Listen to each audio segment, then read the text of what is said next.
त्यांचा अपमान करतात. त्यांचा अपमान करतात लोकांसमोर, त्यांच्यासाठी चव घालतात. याच्यामुळं आजी आजोबा खूप नाराज होतात. आजी आजोबांसाठी आपली मिठी दिली की आजी आजोबा खुश होतात. हे तरी तुम्हाला आजी आजोबा असेल, मला तर आजोबाच नाही. आजी आजोबाची गोडी त्याला बासुंदीची गोडी, आजी आजोबाचे प्रेम त्याला बासुंदीची गोडी. त्यांच्यासाठी आम्ही मुले वेडी, त्यांच्यासाठी आम्ही मुले वेडी. आजी आजोबा नसतात, त्यांना काहीच नसतात. आजी आजोबाशिवाय आपला आधार कोणीच नाही. आजी आजोबा म्हणजे आपले गुरु, आई वडील म्हणजे आपले गुरु. सगळ्यात मोठे गुरु तर आपले आई वडील असतात. त्यांच्यापेक्षाही मोठे गुरु आपले आजी आजोबा असतात. आपण आपल्या आजी आजोबाला विसरलो की आपलं सगळं जीवन विसरून जातो. आजी आजोबा त्यांना असतात ते खुशीत, आजी आजोबा त्यांना नसतात ते नाही खुशीत. असं काही जण त्यांना आजोबा नाही त्यांना चिडवतात, त्यांना आजी नाही त्यांना चिडवतात. आपल्या मुलीला आपले आजोबा सोडून गेले असं चिडवतात. काही जण तर म्हणतात मला आजी आजोबा बिलकुल आवडत नाही, ते मला रोज मारतात, रोज हे करतात.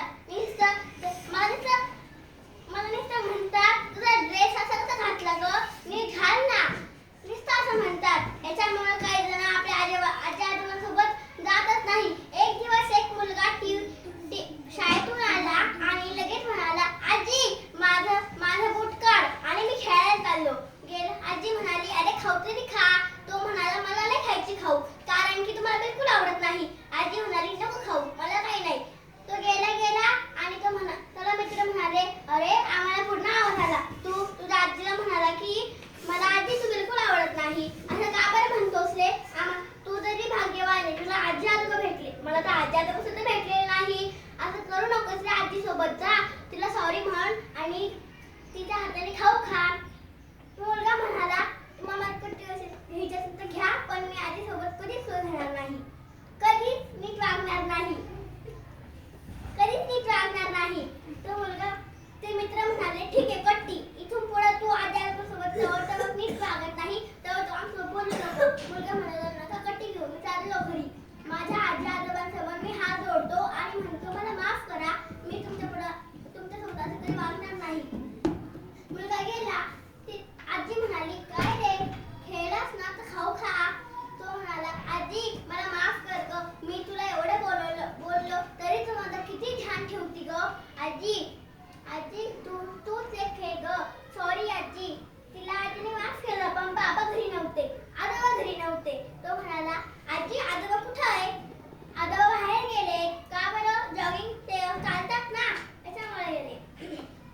तो मुलगा म्हणाला ठीक आहे काही नाही, मी त्यांना त्याच्यासोबतच जातो जॉगिंग करायला. तो गेला आणि आजोबा म्हणाले काय रे आलास खेळून, तर इकडे का आला, जा घरी.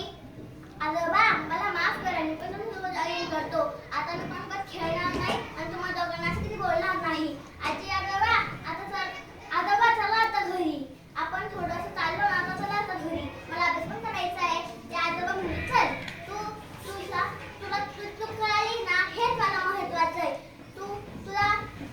तुझ्या वाढदिवसाला किंवा लग्नाला मी नसणार आहे, तेव्हा तू तुझं लग्न करून घे. आई वडिलांना सांग मला लग्न करा. आजोबा म्हणत होते मला की मी तुझ्या लग्नाला किंवा वाढदिवसाला नसणार. अर्थात हा आपले खरे मित्र कोण, आपले आजी आणि आजोबा, आणि ते गुरु पण आहेत आणि तुमचे मित्र पण आहेत, त्यांची काळजी घ्या. आता